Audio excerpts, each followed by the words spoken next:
Buenos días, soy José Antonio Gurpegui, profesor de la Universidad de Alcalá. En 1931, el gobierno de los Estados Unidos decidió colocar en el Salón de Estatuas del Capitolio una correspondiente al estado de California que pertenecía al fraile franciscano Junípero Serra, reconociendo de esa forma lo que fue su labor evangelizadora en el siglo XVIII como uno de los pioneros, incluso como uno de los fundadores de lo que con el tiempo se convertiría en el estado de California. En el año 2015, ese mismo Congreso estuvo a punto de votar la retirada de esa estatua. Querían poner, representando al estado de California, junto a Ronald Reagan, a Sally Ryder, fue la primera mujer astronauta de ese estado, y se pretendía sustituir a Junípero Serra. No se hizo porque en esas fechas precisamente llegaba a Estados Unidos el Papa Francisco, que iba a canonizar al actual santo, a San Junípero, y bueno, pues parecía una descortesía con el Papa, ¿no?, con el Santo Padre. ¿Por qué se iba a retirar esa estatua de Junípero Serra? Porque se está cuestionando la tradicional visión histórica que se ha tenido no solo de Junípero Serra, sino de la presencia española en América en general y en los Estados Unidos en particular. Es una visión tal vez un tanto reduccionista de quien ven o quienes entienden todo el proceso desde la llegada de Cristóbal Colón a América en el 92 hasta la pérdida de las últimas colonias a finales del 19 en América, como si fuera un todo homogéneo, cuando realmente se trata de una variación y muy poco tiene que ver lo que ocurre en el siglo XVI, por ejemplo, con lo que ocurre en el siglo, no digo ya XIX incluso, a finales del XIX, sino incluso con el siglo XVII o el siglo XVIII.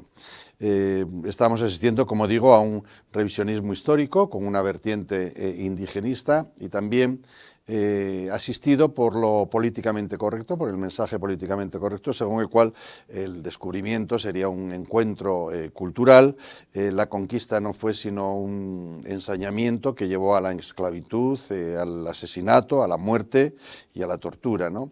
Y el imperio lo único que hizo fue robar y maltratar a los nativos sin otro tipo de consideraciones, ¿no?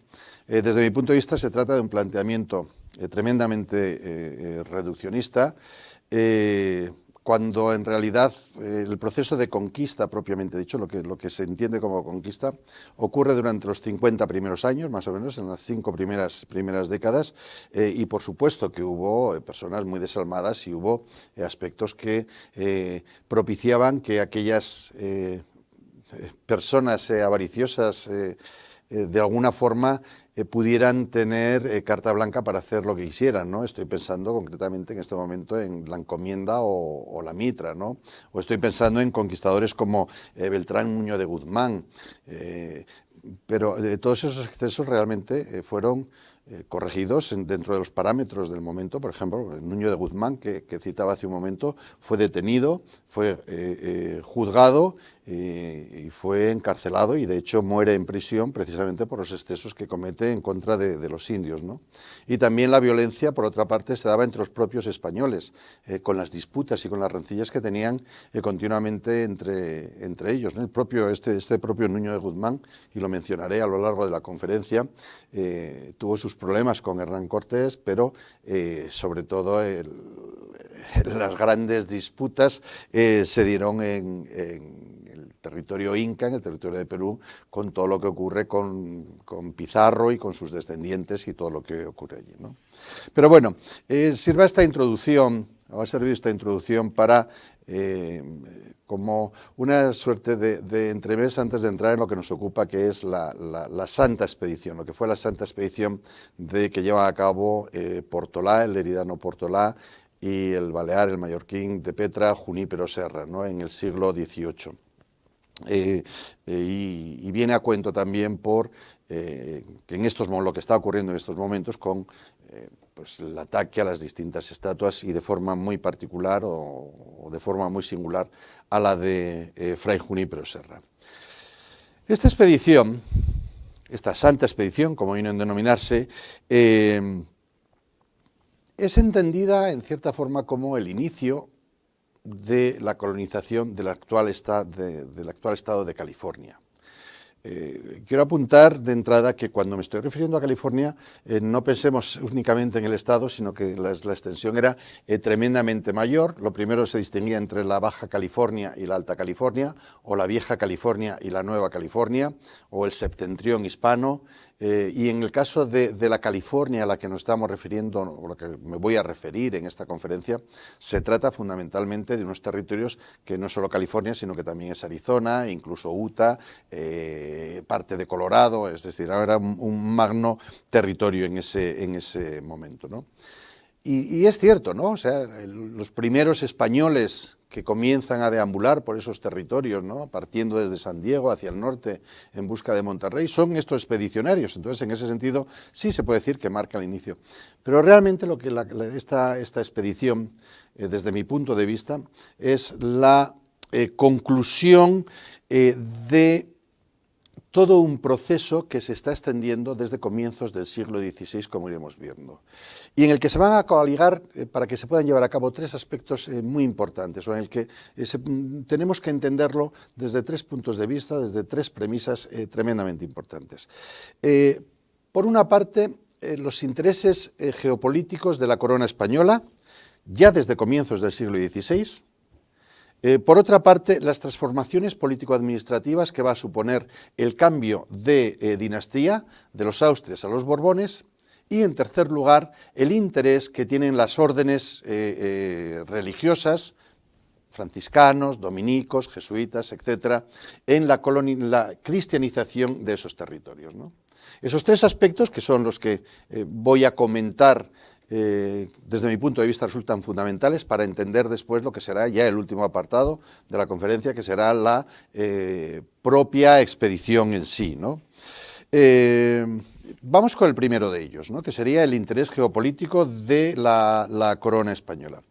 Ya Hernán Cortés, en la tercera relación, y estamos hablando de 1522, tan pronto como 1522, ya habla del interés que suscitan esos territorios de esa costa de los mares del sur, de esa costa del Pacífico. Estamos hablando de 1522 y ya Hernán Cortés le escribe al rey Carlos I que cuidado, que están estos territorios aquí que son muy importantes.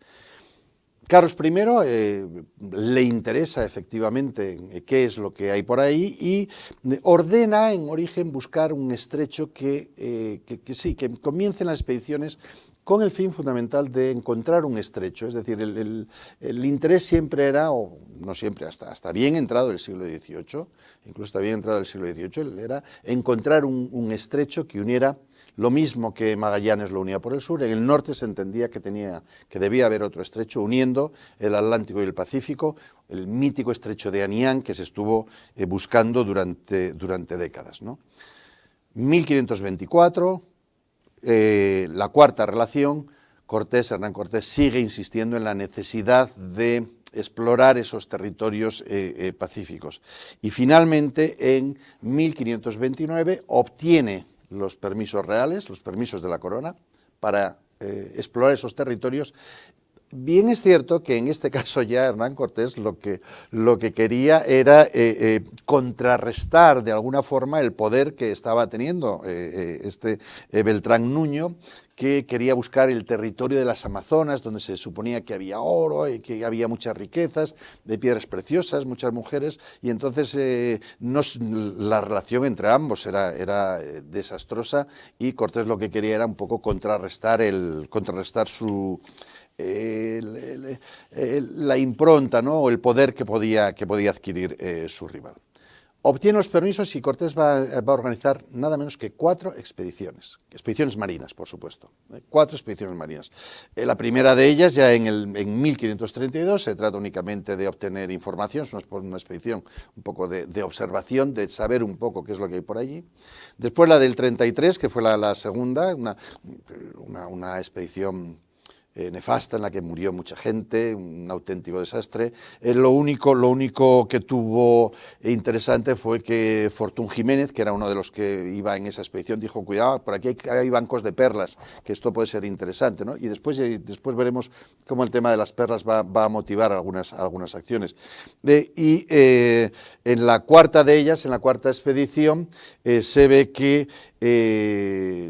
de 1539, como digo, en esta cuarta expedición hay un tema que ya queda claro, y es que la Baja California no es una península, discúlpeme, que la Baja California no es una isla, como se suponía hasta entonces. Estoy viendo la fotografía que pueden ver en este momento, en la que la Baja California está dibujada como una isla. En esta expedición ya se tiene bastante claro que no es una isla, sino que es una península, aunque ese va a ser un secreto guardado por los españoles, que intentarán dilatar su conocimiento todo el tiempo que puedan. Y también Alvarado obtiene capitulaciones en 1532, para navegar esos territorios, ¿no? O sea, en empezar a explorar esos territorios de las Californias. Concretamente, dice, primeramente, leo la licencia Pedro de Alvarado, ¿no?, para navegar el Pacífico en 1532. Dice, entre otras cosas, primeramente vos damos licencia, y poder y facultad para que por nos, en nuestro nombre y de la Corona Real de Castilla, podáis descubrir, poblar y conquistar cualesquiera islas que hay en el mar del sur de la Nueva España, cuesta en su paraje y todas las demás que hallades, hazla al poniente de ella, no siendo en el paraje de las tierras en que hoy hay prohibidos gobernadores, ¿no? Lo que me interesa fundamentalmente es resaltar que ya a comienzos del siglo XVI, en la primera mitad del siglo XVI, ya hay interés en todos estos territorios, ¿no? El virrey Antonio de Mendoza también va a continuar con la empresa. Alvarado muere, de hecho Pedro Alvarado muere en un fatal accidente porque se cae del caballo en una escaramuza con los indios.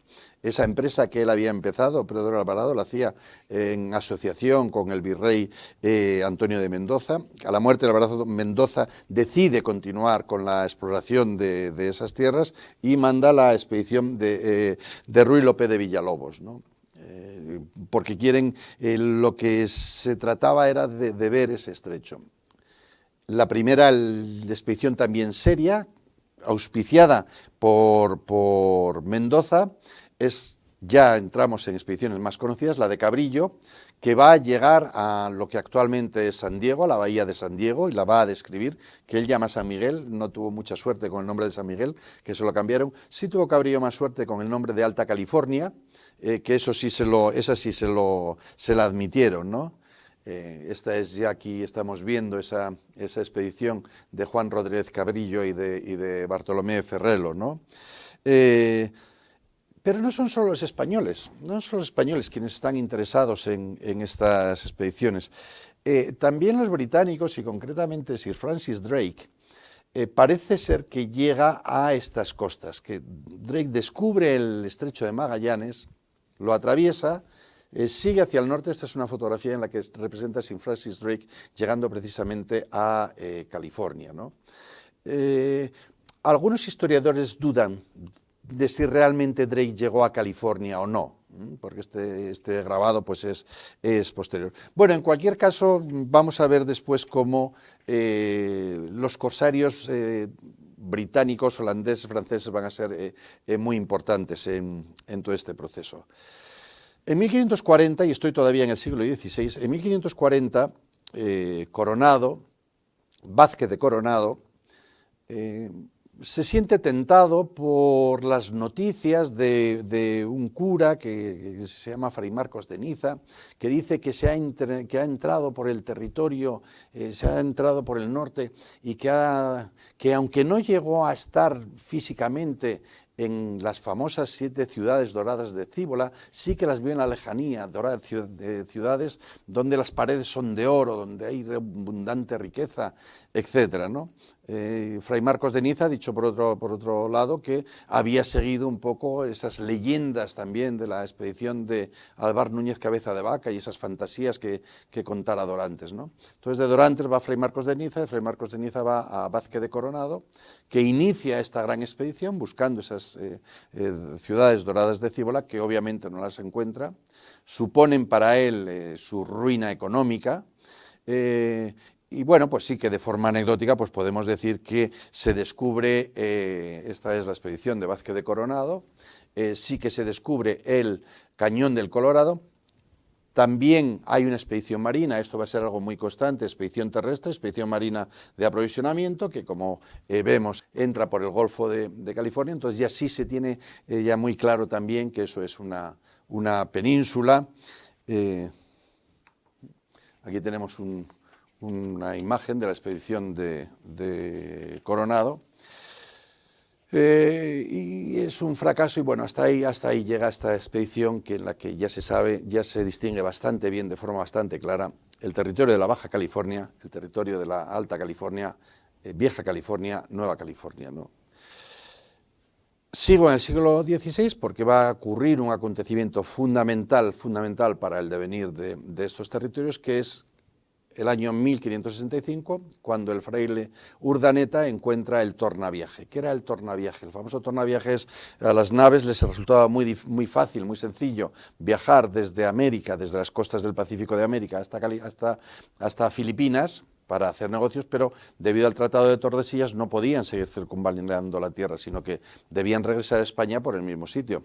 El problema, que no encontraban el camino de vuelta. Hubo numerosas expediciones en las que no se encontraba el camino de vuelta hasta que finalmente Urdaneta encuentra en 1565 lo que se conoció como el tornaviaje, dando inicio a el Galeón de Manila. El Galeón de Manila, la nao de China, el Galeón de Acapulco, que ha tenido distintos nombres, era la nave que viajaba desde Acapulco hasta primero Cebú, y después Manila para negociar y regresaba después, llevaba plata y llevaba víveres u otros objetos para el Oriente y desde allí cargaba y regresaba a Acapulco, de donde, pasando después por México y después por Veracruz, llegaban hasta España, ¿no? Un viaje que se realizaba 2 veces al año y que representa la primera gran ruta comercial del mundo, más allá de la ruta de la seda, o sea, ruta marítima, y en algún artículo, la primera gran globalización económica del mundo, ¿no? Esto es cuando en la expedición de Coronado, que se encuentra el Cañón del Colorado, y esta es el famoso tornaviaje de Urdaneta, ¿no? Claro, ¿cuál es el problema que tienen en ese tornaviaje? Como se ve en la fotografía, la primera tierra que se encuentra es la que está al norte de California.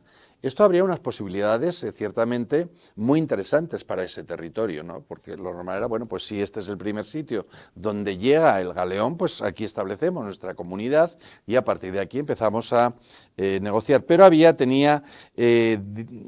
toda una serie de factores importantes. En primer lugar, había mucha distancia por tierra entre esos territorios, entre el Cabo Mendocino, que se llamó, era lo primero que se veía, el Cabo Mendocino en honor del virrey Mendoza. Había mucha distancia, como digo, entre esos territorios donde quisiera. Después se buscó la bahía de Monterrey, que va a ser fundamental en la expedición de Serra y Portolá. Pero desde ahí tenían que bajar hasta México, atravesar el desierto en unas condiciones y con unas tribus indias muy hostiles, y después ya de ahí sí de México, Veracruz y España, ¿no? Y después otro tema no menos importante y muy interesante, que era que los comerciantes de Acapulco no estaban tampoco dispuestos a dejar que se estableciera otra colonia en el norte, con lo cual ellos iban a perder pues buena parte de su riqueza, que era la llegada del Galeón de Manila, que era lo que daba vida y lo que realmente hacía que la ciudad tuviera sentido, ¿no? En cualquier caso, todas esas costas ya no tienen el interés que tenían anteriormente en buscar ese hipotético, ese quimérico estrecho de Asián que uniera los dos océanos, sino que ahora tienen ya el interés de que son las costas que va a recorrer el galeón de Manila en su descenso hasta Acapulco, ¿no? Y entonces, en el siglo XVII, saltamos ya al siglo XVII, se ordena que se busquen, que empiecen a buscarse puertos, bahías, ensenadas seguras para el galeón y para todo lo que conllevaba, ¿no? Y la más importante de todas ellas, hemos hablado antes de Cabrillo, lo que Cabrillo fue en el siglo XVI, descubriendo la bahía que él bautizó de San Miguel después de San Diego. Lo que Cabrillo, como decía, es en el XVI, va a ser Vizcaíno en el XVII, porque Vizcaíno hay una expedición por mandato real en el que va a llegar hasta los 44 grados norte, que es lo que representa la bahía de Monterrey, que es perfectamente descrita. Estamos en 1602, más de 150 años más tarde, este viaje va a ser fundamental porque ese va a ser precisamente el objetivo, el destino de la Santa Expedición, esa última gran expedición que hacen los españoles, ¿no? Aquí vemos el viaje de Vizcaíno en el 1602. Una vez que se ha encontrado el tornaviaje, España es realmente quien manda, la única que navega esas aguas hasta el punto de que el Océano Pacífico pasa a denominarse y pasa a ser conocido como el lago español, ¿no? Un lago español en el que el galeón de Manila, repito, va a ser el gran navegante entre las costas pacíficas de América y las costas asiáticas, sobre todo de Filipinas. Y, por supuesto, un galeón con las riquezas que sobre todo traía, era mucho más importante lo que traía que lo que llevaba, ¿no? Pero sobre todo las riquezas que traía ese galeón pues eran muy apetecidas y muy apetecibles pues para todo tipo de corsarios, de piratas que intentaban hacerse con el botín. Bueno, el galeón de Manila tuvo esa ruta, con 2 viajes anuales, como digo, estuvo activa hasta casi finales del 19, ¿no? Casi durante el tiempo, bueno, a mediados del 19 más o menos, ¿no? Bueno, pues desde todos esos años, únicamente 2 galeones fueron apresados por los corsarios.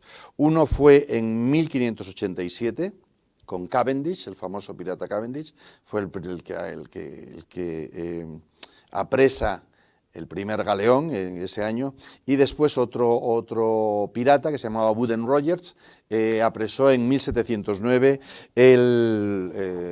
la Anunciación, creo que se llamaba el barco, no recuerdo muy exactamente el nombre, pero fue en 1709. Lo intentaron muchísimos, hubo muchos piratas que intentaron apresar el galeón, con muy poca fortuna y en muchas ocasiones con auténticas desgracias para ellos. Estoy pensando en piratas como Spielbergen o Charles Schwab, del que hablaré después, Peter Townley, Dampier, Clipperton. Es decir, era un botín muy ansiado, pero que no pudieron apresarlo, no pudieron hacerse con él, ¿no? Pero ¿qué fue lo interesante o por qué estoy citando estos piratas que intentan hacerse con el galeón de Manila? Porque eso fue un acicate para que la corona española se interesara por esos territorios. Es decir, convenía mantener a los ingleses lejos de aquellos territorios y veremos después, por ejemplo, con Charles Schwab, cómo el rey va a decir, no, que vayan por allá, que vayan los jesuitas, ¿no? Porque si hay colonias, si hay misiones, le haremos desistir a estos piratas, ¿no? En el viaje de Vizcaíno viajó un fraile que se llamaba Antonio Asunción, que vio la imperiosa necesidad, estamos hablando de 1602, vio la imperiosa necesidad de poblar aquellos territorios. La cita de Antonio Asunción, en la que dice, parecía lógico estar en un asentamiento estable, que no la pueden hacer otra parte que en California, ¿no? Es lo que decía Antonio Asunción en su escrito. Es decir, únicamente en California hay que hacer este asentamiento. Y después decía decía, estoy citando a Antonio Asunción, cierta empresa importantísima en el servicio de Dios, si el resultado era positivo, realizar la evangelización de toda la parte austral y del amplísimo reino de las Californias. Después, en el memorial del capitán Nicolás Cardona, que era sobrino de Tomás Cardona, uno de los exploradores privados que intentó montar negocios, decía su sobrino, y de allí, recordando a su tío, ¿no? Recordando a su tío Tomás de Cardona.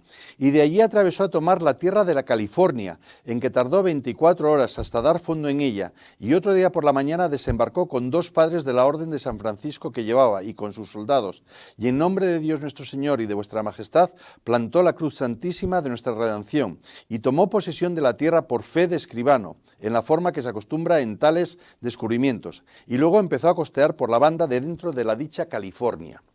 Es decir, el tema de California está siempre muy presente. Hemos visto en el siglo XVI, también en el siglo XVII, ¿no?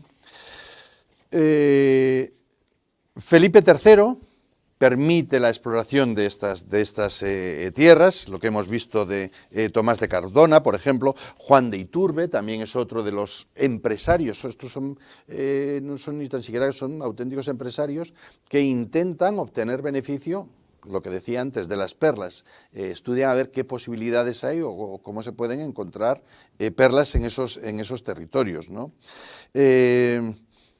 Y también en este siglo, estoy todavía en el XVII, también la corona francesa comienza a mostrar interés por estos territorios de esta costa, del actual territorio de lo que hoy son los Estados Unidos, ¿no? De hecho, en 1683, ya vamos avanzando, auspiciado por Felipe IV, Isidro de Atondo y el padre Quino, otro de los...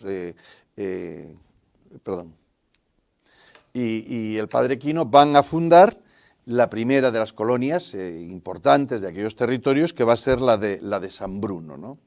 Es una colonia fuerte, a medio camino entre fuerte y colonia, presidio. Cuando se habla en este contexto de presidio, realmente no estamos hablando de ninguna cárcel, ni en ningún sitio donde hubiera prisioneros, sino que los presidios eran los acuartelamientos de las tropas, ¿no? Esos eran los presidios.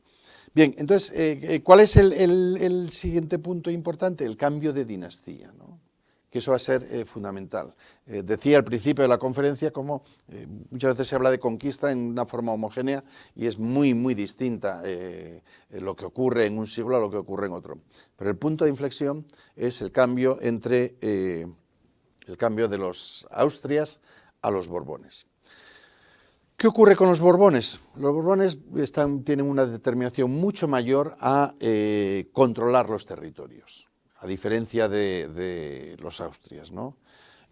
Otra de las cosas que quieren hacer, ya entonces, que era algo galopante, sobre todo en Nueva España, era eliminar la corrupción. Es decir, los trabajos públicos se subastaban.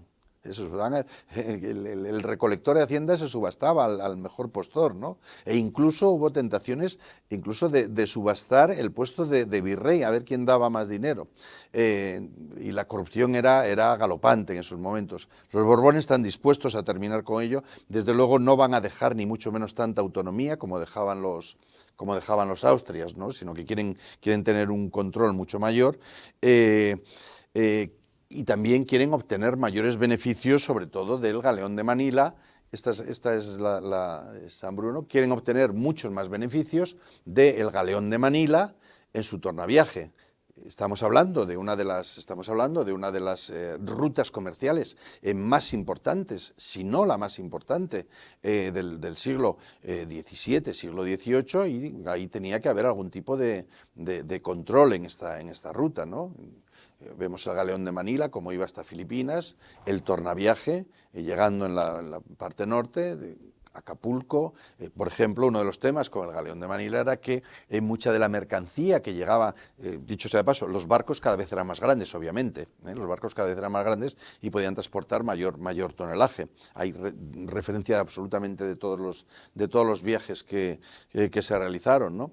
Y como decía, pues había, por ejemplo, mucho tráfico también con puertos de, sobre todo con el puerto del Callao y otros puertos de la costa pacífica, y los comerciantes españoles, sobre todo los andaluces, primero sevillanos, y después, cuando los barcos son más grandes y ya por su calado no pueden llegar hasta Sevilla, se van a quedar en Cádiz. Dicen, bueno, ¿qué está pasando, no? Que realmente a ellos les están llegando las migajas porque otra parte se quedaba también en México, en la capital, un poquito, muy poco se quedaba en Veracruz y a ellos les llegaba poco, ¿no? Entonces comienzan también los Borbones a poner restricciones respecto al galeón de Manila para que la mayor parte de los bienes que trae desde el lejano oriente al final o finalmente acaben en España, ¿no? Luego, en el siglo XVIII vamos a asistir a un cambio radical respecto a lo que habían sido las políticas anteriores de España. En 1757, el padre Burriel va a publicar una obra que va a resultar fundamental por muchas cosas. La obra tiene un título larguísimo, pero todo el mundo la conoce como Historia de California, ¿no? Va a publicar la Historia de California, que no es realmente suya. La Historia de California, quien la escribió fue Miguel de Venegas, unos años antes, jesuita como él, en 1734, en la que ya habla de la importancia que van a tener las Californias, etc., ¿no? Bueno, esta obra, que Burriel la publica en 1757, en menos de una década se ha traducido al inglés, al francés, al alemán y al holandés, porque es una obra muy interesante, y lo que más les interesa es sobre todo el mapa que aparece en esa obra, ¿no? Porque eso, como decía antes, hubo dos secretos muy bien guardados por la corona española. Uno se desveló muy rápidamente, que fue el Estrecho de Magallanes, y otro tampoco es que tardara mucho, pero sí que estuvo durante un tiempo. Este mapa concretamente corresponde a la edición francesa, si mal no recuerdo, ¿no? Pero este era el mapa que a ellos les interesaba, ¿no? Este y otros que más de la costa norte.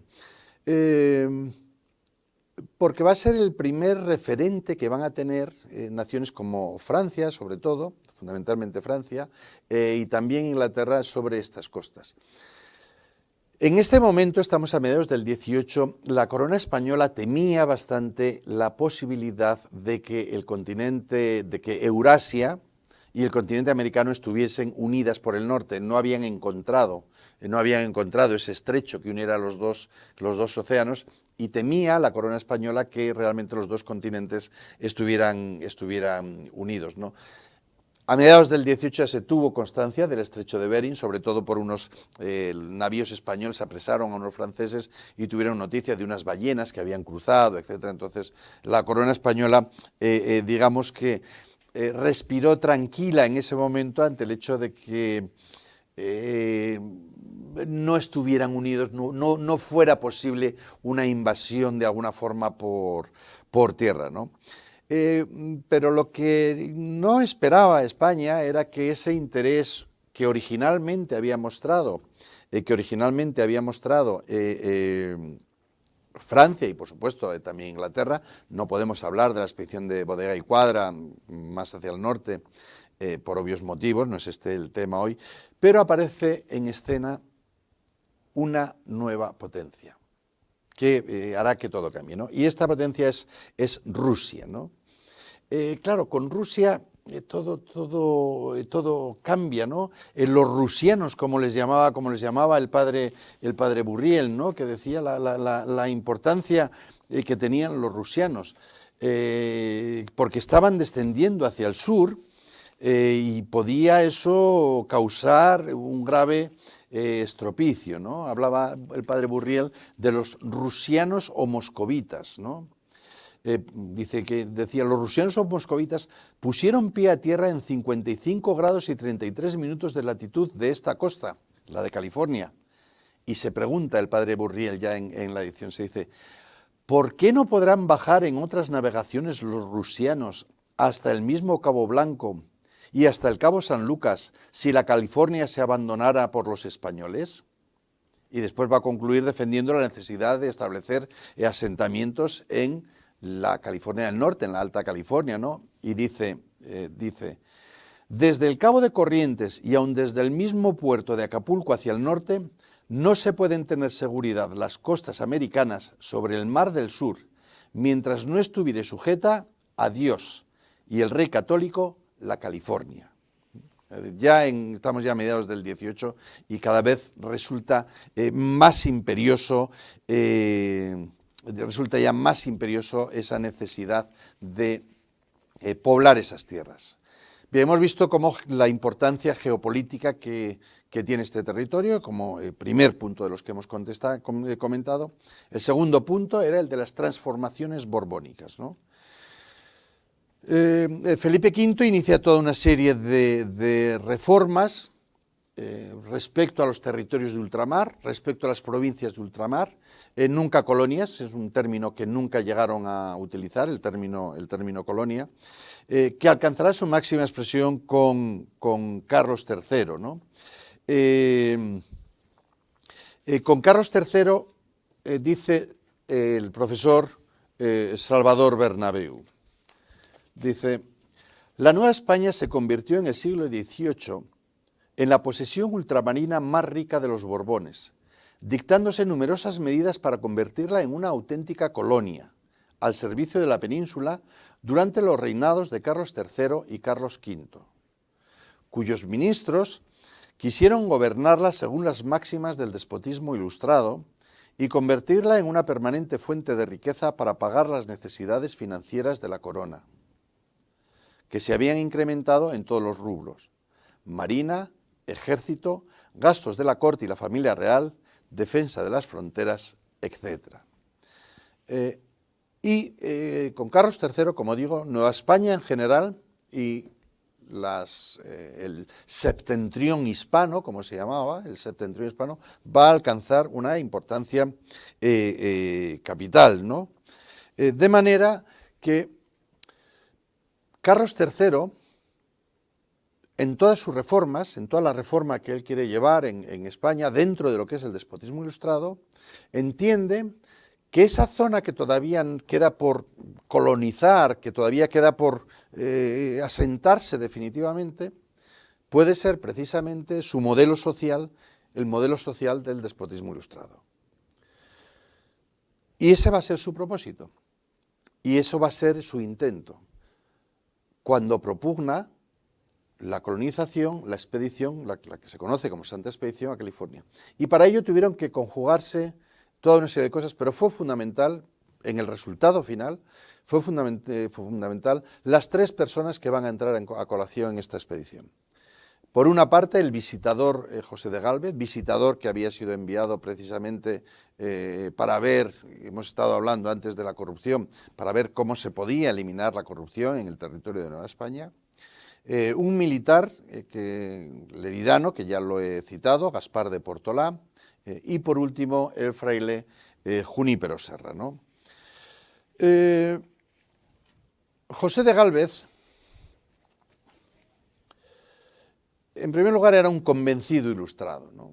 Era un hombre que creía realmente en la Ilustración y llegó como visitador, que era el nombre del título oficial, visitador, porque visitaba la colonia, llegó como visitador de forma casi accidental, porque no había sido el primero designado para ello, sino que había sido otra persona designada, entonces muere y entonces este es un poco el sustituto, y nada más llegar a Nueva España ve los problemas o entra en una serie de problemas con el virrey, que en ese momento el virrey Cruillas, hasta el punto de que logra que sea cambiado por Delacroix, con quien va a tener una relación mucho más cordial y mucho mejor que la que tenía con Cruillas, ¿no? Fundamentalmente tenía que ver cómo podía la corona española obtener mayor beneficio de aquellos territorios, ver la hacienda pública y de forma muy concreta o de forma muy singular cómo sacar el máximo beneficio de un producto que cada vez era más consumido, de un producto que cada vez era más demandado en España y en Europa, pero que la corona no estaba obteniendo beneficios, que era el tabaco, ¿no? Entonces se trataba sobre todo, una de sus misiones fundamentales era establecer los estancos de tabaco, es decir, controlar realmente las producciones de tabaco, lo que se enviaba y qué parte la corona iba a tener de beneficios en todo ese negocio, ¿no? También otra de sus funciones fue, cuando estuvo allí, pacificar el septentrión hispano, sobre todo de tribus muy hostiles, muchas de ellas nómadas, que estaba resultando bastante más complejo que todo el tema, tanto en Sudamérica como en Centroamérica y como en la gran parte de Nueva España. Digamos que estos indios del septentrión hispano, de toda la zona de Sonora, el desierto de Arizona, la zona de California, ya digo también Utah, Colorado, e incluso podríamos citar en parte de Nuevo México, eran los últimos rebeldes, ¿no?, que quedaban. Y se encontró con dos misiones que resultaran fundamentales para las que no estaba originalmente preparado o las que no eran originalmente su cometido, sino que se las encuentra cuando llega allí o le encuentran ellas o acontecen cuando él estaba allí, ¿no?, que van a ser fundamentales y después en cierta forma definitoria.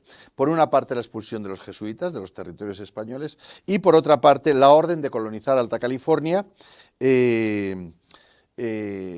por las noticias que ha tenido la corona española de ese interés ruso en extender sus dominios por el Pacífico, dicho sea de paso, extender sus dominios por el Pacífico, Rusia sobre todo por el negocio de la piel. Los negocios de la piel querían extender sus dominios, sobre todo buscar puertos donde poder provisionarse de pieles. Ese era el interés que tenían los rusos en esos territorios, ¿no? Y él entiende, José de Gálvez entiende que tal vez esa pueda ser su gran misión en América. Las anteriores, pues sí, ha tenido éxito, pero por ejemplo, intentó pacificar a esos indios del septentrión, tuvo sus más y sus menos, los pacificaba, pero no era una misión en la que él pudiera sentirse, digamos, 100% satisfecho, ¿no? Entonces, después de pensarlo, a él le pilla de sorpresa, ¿no?, la orden real en la que se dice que tienes que se la manda, obviamente, de la Croix, que es quien recibe la orden del rey, y el virrey se la manda a él. Él va camino de San Blas cuando recibe la orden y piensa cómo hacerlo, considera cómo hacerlo y ve de forma muy clara qué tiene las personas que pueden hacerlo. Por una parte tiene a Gaspar de Portolà, a quien conoce muy bien, ha hecho un excelente trabajo, porque ahora a continuación hablaré de Portolà, pero él ha sido el encargado de expulsar a los jesuitas y lo ha hecho de una manera magnífica, sin ningún problema, no ha ocurrido absolutamente nada. Y por otra parte tiene a los frailes, todavía no está muy claro qué orden puede ser, pero él conoce muy bien a los frailes y sabe que tanto los dominicos como los franciscanos están deseosos realmente de colonizar esas tierras, ¿no? Y que va a contar con ellos, y piensa que es precisamente lo mismo que se pensó con la Baja California, con los jesuitas, que la mejor forma de incentivar los asentamientos va a ser estableciendo misiones, de manera que se pueda cristianizar a los indios. Si se cristianiza a los indios, en cierta forma se les puede españolizar, en el sentido de que serían como súbditos de la corona española, con lo cual habría asentamientos españoles poblados en esos territorios, ¿no? Entonces ve que tiene los mimbres necesarios para llevar a cabo la expedición y se va a poner de lleno a organizar esa expedición con unas normas increíbles, en el sentido de cómo hay que tratar a los indios, que hay que tratarles bien, que no se puede abusar de ellos, etcétera, etcétera, ¿no? La relación de las normas que dicta para la expedición es muy larga, no las voy a leer, pero son encomiables, sobre todo para quienes, como comentaba al principio, pues acusan a veces la conquista o a los españoles de haber actuado de una forma indigna, maliciosa, perversa y como auténticos cafres con los indios, ¿no? Cuando de manera oficial nunca fue así, sino que oficialmente la política española, la política de indios española, más allá de que efectivamente hubiera conquistadores que fueran sanguinarios, ¿no? Siempre fue bastante positiva, ¿no? Y el caso de José de Gálvez y las normas que da para esta expedición así lo demuestran, ¿no? El siguiente personaje que comentamos es Gaspar de Portolá. Era un militar leridano, de familia bien, de la provincia de Lérida, que tiene ya mucha experiencia en combate. Él ha luchado en Italia y en la Guerra de los 7 Años en Portugal y es destinado al frente de los voluntarios catalanes. Él va mandando a los voluntarios catalanes que se envían a Nueva España, ¿no? Una de las diferencias, por ejemplo, de los Borbones es que intentan que los puestos estén ocupados, los puestos de mando, etcétera, estén ocupados por peninsulares y no por criollos, porque ellos entienden que los criollos son un poco el fuente, o que si se sigue utilizando a criollos en puestos relevantes, será imposible deshacerse de la corrupción. Y piensan que si envían a peninsulares, pues podrán terminar con esta corrupción, ¿no? Entonces, él, como digo, va allí a América originalmente para participar en la campaña de Sonora, de pacificación de indios, pero estando ahí pues se encuentra pues con lo mismo que se encuentra también José de Gálvez, con la expulsión de los jesuitas. Y Gálvez le pide a Portolá que sea él el encargado de expulsar a los jesuitas. Gálvez, entre otras cosas, se decía de los jesuitas que tenían tesoros escondidos, etcétera, que se habían hecho ricos, que tenían oro, etcétera. Cuando Gálvez llega a las misiones jesuitas de Baja California, a Loreto Conchó, por ejemplo, pues ve que no... Que era todo un bulo, que era todo una leyenda eso de la riqueza de los jesuitas, que los jesuitas pues viven en paz y armonía con los indios y que dista mucho de que tengan esas riquezas que cuentan porque son realmente pobres, ¿no? Entonces incluso él contraviene órdenes, tenía que haber tenido a todos los jesuitas una especie como de prisioneros dentro de la misión, etcétera. Él les dejaba que se movieran libremente y después los jesuitas hablaron muy bien de él, de cómo les trató. En resumen, hizo su cometido lo realizó de forma muy pulcra, sin ningún problema. En otros lugares de Nueva España sí que hubo problemas con la expulsión de los jesuitas, porque hubo gente que se rebeló y hubo ajusticiamientos y hubo gente y murió gente, ¿no? Sin embargo, a él no le ocurrió nada de esto, llevó a cabo la misión como digo, con una pulcritud increíble y ya ha hecho la misión para la que estaba allí. Entonces José de Gálvez dice, bueno, si tengo aquí a este militar, que además tengo plena confianza en él, ¿no? Y la tercera persona, por último, el padre Serra, Junípero Serra, es un mallorquín de Petra, franciscano, que también tenía experiencia en esos territorios. Él había tenido un grandísimo éxito cuando, que fue su primer destino en Nueva España, actual territorio mexicano. Él había sido el presidente de las misiones de Sierra Gorda, ¿no? En la que también tuvo un éxito espectacular con la cristianización de los indios. Después estuvo también... un breve inciso, cuando especialmente los franciscanos, también otras órdenes religiosas, pero muy especialmente los franciscanos, llegaban de la península a América, como su cometido era sobre todo misional, había unos colegios de misionariado que se llamaban los colegios de propaganda fide, donde se les enseñaba lo que tenían que hacer, cómo tenían que tratar a los indios, etcétera, etcétera. Bueno, pues él estuvo en uno de estos colegios de propaganda fide, el de San Fernando, creo que había 6 o 7 en México. Él estuvo en el de San Fernando, era por tanto fernandinos como se les llamaba, e incluso llegó a ser el director del colegio de propaganda fide de San Fernando, ¿no? Bueno, también fue, más allá del tema de la expulsión de los jesuitas, que va a abrir a los franciscanos la posibilidad de cristianizar esas zonas, el padre Serra estaba también predestinado para otra misión. Realmente él a donde iba a ir, después de haber cristianizado Sierra Gorda, a donde iba a ir era la misión de San Sebas, en Texas, Pero cuando iba para allí, pues se tuvo noticia, o cuando estaba preparando el viaje, se tuvo noticia que unos ataques de los indios pues habían acabado con la vida de todos los frailes que estaban en San Sebas, de manera que era muy problemático, excesivamente peligroso retomar de nuevo la misión de San Sebas. Y justo en ese momento pues es cuando llega la noticia de que existe la posibilidad de cristianizar California, ¿vale? Y entramos ya en el tercer punto, el de las órdenes religiosas. Hemos visto necesidades geopolíticas, hemos visto el cambio de administración, sobre todo el cambio de dinastía, o propiciado por el cambio de dinastía, y el tercer punto fundamental para entender cómo se va a organizar el viaje, o qué es lo que ocurre, o por qué pasa lo que ocurre en el viaje, es el interés de las órdenes religiosas. Los primeros misioneros de las Californias, en general, fueron los jesuitas. Fueron los primeros que llegan allí, ya en el siglo XVII. Hemos hablado de San Bruno, también funda Nuestra Señora de Guadalupe, pero tanto uno como esas dos misiones, que fueron las primeras, realmente deben abandonarlas porque es tremendamente difícil la subsistencia y son auténticos fracasos. No tienen ni para comer, y su función con los indios está siendo un fracaso.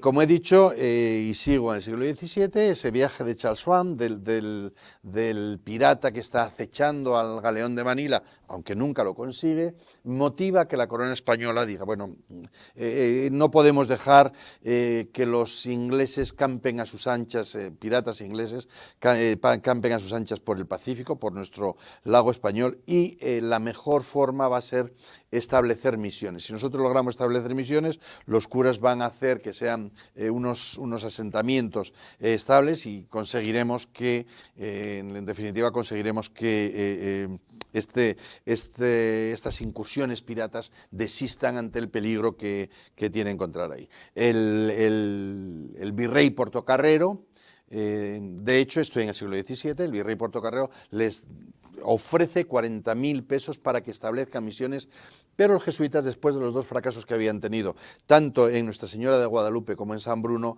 rechazan la oferta y dicen que es muy difícil el misionado en aquellas tierras, y lo rechazan. Pero al final la insistencia, y sobre a final del siglo, a final del XVII, prácticamente con el siglo XVII finalizado, hay una figura fundamental, yo diría que casi tan importante como la de Junípero Serra, al menos desde el punto de vista de religioso, ¿no? Pero que ya nadie la recuerda y nadie la conoce, que es el padre Salvatierra, que va a fundar la misión de Loreto Conchó, ¿no? Con dinero que le ha dado el Fondo Piadoso de las Californias.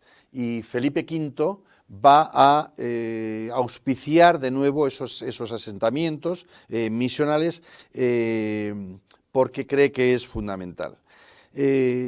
Los jesuitas lo que quieren hacer en California es algo parecido a lo que hicieron en el Chaco, es decir, lo que quieren es crear una sociedad, y leo de su doctrinario, que prosperara en la frontera entre la vida terrenal y celestial, ¿no? Pero, como digo, su expulsión finiquitará todos esos proyectos. La expulsión de los jesuitas abre el campo para dominicos y franciscanos, que van a tener primero una disputa entre ellos. Los dos quieren misionar la Alta California, hasta que el padre Palou, en un momento, en lo que se llama el mojón de Palou, clavó una cruz prácticamente muy cerquita de la actual frontera, y dijo, bueno, de aquí para el sur es para los dominicos, de aquí para el norte es para los franciscanos, y así se pone fin a todo ello. Dentro de los franciscanos también tendrán sus propios problemas, porque hay unos que quieren cristianizar, los de un colegio y los de otro, y al final se imponen los fernandinos del padre Junípero Serra. Ya está todo dispuesto para lo que va a ser la Santa Expedición. Se ha juntado, después de todo este recorrido, se ha juntado por fin, por una parte, la voluntad gobernativa, la posibilidades logísticas, necesidades geopolíticas, capacidad humana de liderazgo, y además hay ya un motivo, un imperativo que no se puede obviar, que es el avance ruso. Y finalmente se dispone información de anteriores expediciones, tanto de la de Cabrillo, pero fundamentalmente la de Vizcaíno de 1602, para llegar a la bahía de Monterrey. es necesario establecer dos asentamientos, uno en San Diego, en el sur, y otro en Monterrey, en dos bahías que ya se conocen.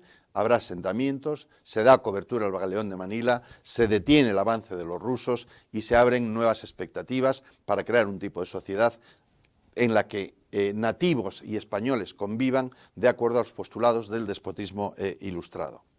La expedición se va a organizar, como otras que hemos visto, por tierra y por mar. Por mar saldrán dos barcos, cada uno de un puerto distinto, el San Antonio y el San Carlos. Por tierra se van a establecer también dos rutas. Primero irá, aquí tenemos las rutas, salen de los puertos. Como decía, por tierra saldrá primero Fernando de Ribera y Moncada con 25 soldados de Cuera, y después le seguirá Gaspar de Portolà con sus voluntarios catalanes. Las cuatro expediciones, las dos marítimas y las dos terrestres, se unirán en San Diego, muy conocido, no hay ningún problema, y desde San Diego, y a partir de ahí sí que va a ser todo nuevo, van a dirigirse hacia el norte a buscar la bahía de Monterrey. En total van a ser 231 expedicionarios españoles acompañados de los neófitos, un número indeterminado de neófitos. Los neófitos eran los indios que se habían convertido al cristianismo y que los acompañan en todas las expediciones, desde aquella que habíamos hablado ya de Vázquez de Coronado, ¿no? Se reúnen en San Diego y el 14 de julio de 1769 sale una expedición con 60 hombres a buscar hacia el norte. Hasta San Diego no hay ninguna novedad, ¿no? Todo llega bien. Y el 14 de julio de 1769 sale una expedición de 60 hombres a buscar la bahía que describiera Vizcaíno, la bahía de Monterrey, ¿no? Este es el mapa de Vizcaíno. Van a viajar como militares Portolà, Rivera, que ya he nombrado, y Fages, que tendrá después en el futuro muchísimos problemas, y como frailes van a ir Juan Crespi y Francisco Gómez. Ahora que nombro a Juan Crespi, tenemos una información detalladísima de esta expedición. Pues Juan Crespi escribe su diario, Costanzó, el ingeniero que les acompaña, escribe su diario, Portolà escribe su diario, hay cartas y la expedición está muy bien documentada. El día 16 de julio, 2 días después de que hubieran partido hacia el norte, el padre Junípero Serra funda la misión de San Diego. Se dice que es la primera misión que funda Junípero Serra. No es del todo exacto, sí es la primera misión en el actual territorio de California, pero ya había fundado una anteriormente en la Baja California. Pero bueno, tiene la misión de San Diego, tiene, digamos, el honor de ser la primera de las 21 misiones que se fundarán en California y de las 9 que funda el padre Junípero Serra. La expedición se pasa de largo. Se pasa de largo de Monterrey y la parte positiva es que sí descubren San Francisco, la bahía de San Francisco, tienen que regresar con muchísimas penalidades, están incluso pensando en abandonar definitivamente y regresar porque el San Antonio no regresa con víveres y justo un día antes de que ya desistan y que se van a marchar, aparece el San Antonio con víveres, se aprovisionan y entonces sí, lanzan una nueva expedición que alcanzará definitivamente la bahía de Monterrey, donde van a tomar posesión, donde Portolà tomará posesión definitivamente de ese territorio para la corona española. Concretamente toma posesión el 3 de junio de 1770 y la noticia llegará a Croix en agosto del 70. Será el inicio de la posterior expedición, de las dos expediciones de Anza hacia los territorios de la California, que terminará con la fundación de San Francisco. Y este es el recorrido. Gálvez regresó a España, fue nombrado ministro de las Indias, muere en 1787. Portolà también regresa a España y muere en el 86, es enterrado en Lérida, y Junípero Serra pues nunca regresó, murió en agosto de 1784, está enterrado allí y por desgracia pues estos tres grandes personajes españoles pues son ignorados por buena parte de nuestros compatriotas y por buena parte incluso de la historia. Esta fue la última gran expedición de la corona española o del Imperio Español. Muchas gracias.